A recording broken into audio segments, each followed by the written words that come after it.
আল্লাহর সামনে এক লোক আসবে কিয়ামতের দিন, তার খারাপ কাজ মাপা হবে, খারাপ কাজ অনেক অনেক বেশি। তাকে জিজ্ঞেস করা হবে কোনটা অস্বীকার করবে, কোনো ওজোর আছে? সে বলবে না হে রব, এগুলোর কোনোটি কি ভুল?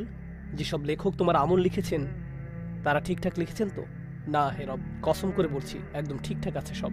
তোমার একটা ভালো কাজ ছিল, ভালো কাজটা আনো, সেটা হবে এক টুকরো কাগজ, তাতে লেখা কালিমা। এই তো, সে কাগজের টুকরো রাখা হবে পাল্লার আরেক পাশে। সকল কিছুর চেয়ে বেশি ওজন হবে সেটার, সবচেয়ে বেশি ওজন হবে সেটার।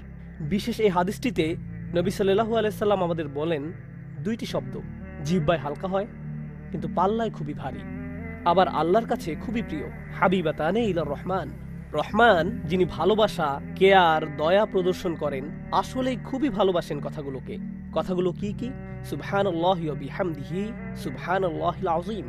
তবে একটা কথা বলি, জিহ্বা কিন্তু কিয়ামতের দিন ভারী হবে না, হৃদয় ভারী হবে। এই কথাগুলো এবং আল্লাহর কথাগুলো যখন জিহ্বা দিয়ে বলা হয় সেগুলোর কোনো অর্থ নেই, কিন্তু যখন জিহ্বার সংযোগ থাকে হৃদয়ের সাথে তখন একটা অর্থ দাঁড়ায়। সুবহানাল্লাহি ওয়া বিহামদিহি বললে বোঝানো হয় আল্লাহ কতটা নিখুঁত।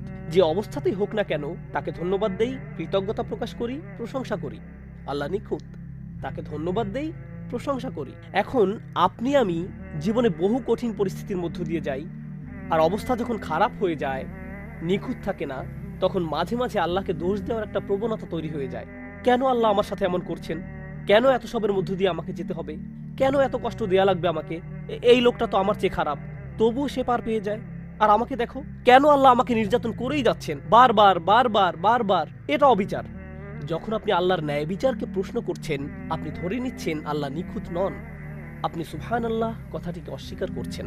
এরকম প্রশ্ন করার মুহূর্তে আপনার মন, আপনার হৃদয় ভুলে যাচ্ছে যে আল্লাহ সমালোচনার ঊর্ধ্বে, ভুলে যাচ্ছেন যে তিনি যাই করেন তাই নিখুঁত। সুতরাং সুবহানাল্লাহ কথাটা বলা অন্যরকম।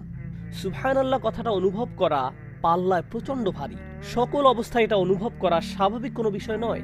ওয়া বিহামদিহি, যে পরিস্থিতির মধ্য দিয়ে আমি যাচ্ছি না কেন, আপনি যাচ্ছেন না কেন, অভিযোগ করা, কান্না করা, সমালোচনা করা, স্ট্রেস নেয়া, দুশ্চিন্তায় পড়ার সমস্ত কারণ আপনার আমার আছে, সবকিছু সত্ত্বেও আমার হৃদয় থেকে শুধু একটি জিনিসই আসে, আর তা হলো আল্লাহর প্রশংসা ও ধন্যবাদ।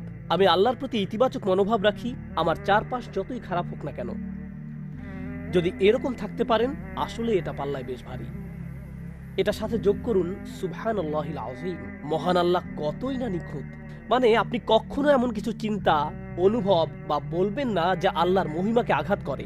আল্লাহর ব্যাপারে অভিযোগ করবেন না, বা আল্লাহর ব্যাপারে এমন ভাবে কথা বলবেন না যা তার সাথে মানায় না। জানেন তো আল্লাহর সাথে মানুষের বিভিন্ন রকম সম্পর্ক থাকে। আমার খ্রিস্টান বন্ধুরা বলবেন, হ্যাঁ ইদানিং খোদার উপর রাগ লাগে, আগে তো দোস্ত দোস্ত ছিলাম, কিন্তু এখন কেমন যেন, হ্যাঁ তিনি তো ইদানিং আমার কথা শোনেন না। এরকম অনেক বিশ্বাসের ধরন আছে। খোদা শক্তিমান, ভয়ঙ্কর, অত্যুচ, মহাপবিত্র একজন সত্তা। আল্লাহর ব্যাপারে কথা বলা যাবে না যদি না আপনি ভয়ে থাকেন।